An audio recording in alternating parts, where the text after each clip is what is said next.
Welcome to This Explainer. Today, we're diving into a strictly data-driven tale of the tape between two absolute heavyweights in the Middle East and Eastern Mediterranean, Israel and Turkey. If we strip away the daily news cycle for a minute, what do the raw 2026 projections actually tell us about their physical footprints, their economic engines, and their military capabilities? As you're going to see, these two nations project power in completely different, totally fascinating ways. So let's jump right in and find out exactly how. Here's a quick look at our agenda for today. We'll be moving systematically through 6 key areas. 1. The 2026 regional heavyweights. 2. Foundations, land and people. 3. Wealth, total versus individual. 4. Military, budgets and status. 5. Military, manpower and armor. And finally, 6. Defining geopolitical power.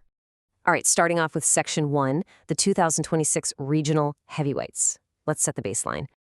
Before we dig into all the heavy metrics, let's just establish the political cores of our two subjects. For Israel, power emanates from Jerusalem under Prime Minister Benjamin Netanyahu. Over in Turkey, the political center is Ankara, led by President Recep Tayyip Erdogan. These are the foundational leadership structures guiding the massive resources we're about to explore. Moving right along to Section 2, Foundations, Land and People. Okay, you simply cannot understand a nation's strategic posture without looking at its sheer physical scale. And the asymmetry here is just massive. Turkey operates on a totally different level physically, with a total population of over 84.1 million. That's roughly 9 times larger than Israel's 9.4 million. And geographically, the gap blows up even more.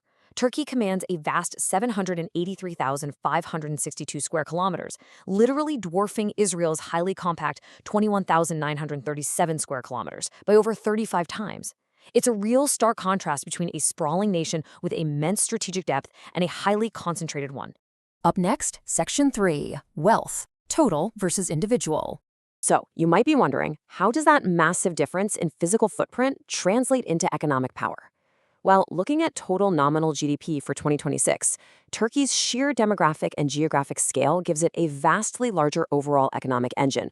We're talking $1.64 trillion. Israel, despite its much smaller size, still generates a super robust output of roughly $17.95 billion. But in a direct head-to-head on total national wealth generation, Turkey's massive foundation gives it a commanding lead. But wait, watch what happens when we pivot to GDP per capita. The relationship completely flips. By dividing that total GDP by the population, Israel sits at roughly $69,800 per citizen. That is more than 3 times higher than Turkey's $19,000. This right here is a defining characteristic of our two heavyweights. Turkey utilizes a broad, massive scale, while Israel relies on extreme, concentrated economic density, which is exactly what fuels their ultra-advanced technological and defense investments.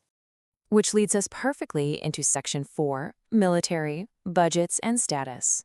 Because, as we know, a strong economy is the bedrock of a strong defense. Drawing from the 2026 Global Firepower Ranking, Turkey is placed higher, securing the number 9 spot globally, fueled by a massive $51.4 billion defense budget.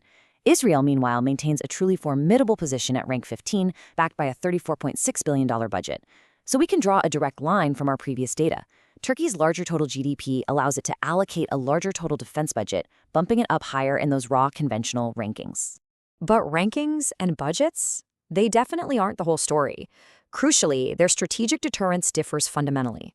For Israel, their status is an undeclared nuclear power operating outside the Non-Proliferation Treaty. Turkey, on the other hand, possesses no nuclear weapons of its own. Instead, they rely on their status as a NATO member, hosting allied U.S. nuclear weapons at Incirlik. It's a huge distinction, right? You've got independent localized capabilities on one side versus alliance-based collective security on the other. Let's turn to Section 5, Military, Manpower and Armor. So beyond budgets and nuclear deterrence, how do these nations actually match up on the ground? The data here illustrates their differing organizational approaches perfectly. Turkey has an immense active military of 481,000 personnel, drawn from a staggering fit-for-service pool of over 36 million.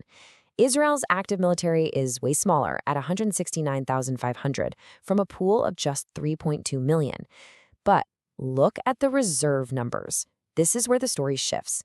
Israel relies on a highly concentrated, rapidly mobilized reserve force of 465,000, which actually exceeds Turkey's reserve numbers of 380,000. Because of this totally unique structure, Israel's total designated army personnel sits at 526,000, surpassing Turkey's 401,500. It shows exactly how Israel compensates for its smaller population, basically by keeping a massive percentage of its citizens on immediate standby. Wrapping up the military hardware, when it comes to heavy armor, Turkey fields a significantly larger tank fleet at 2,284 compared to Israel's 1,300. And this makes perfect sense, pointing right back to our foundational data.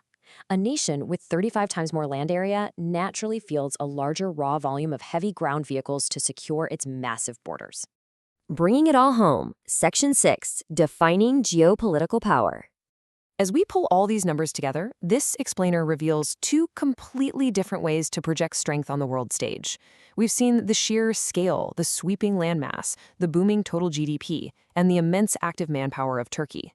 And we've seen that juxtaposed against the highly concentrated individual wealth, the incredibly dense mobilization of reserve personnel, and the independent strategic deterrence of Israel.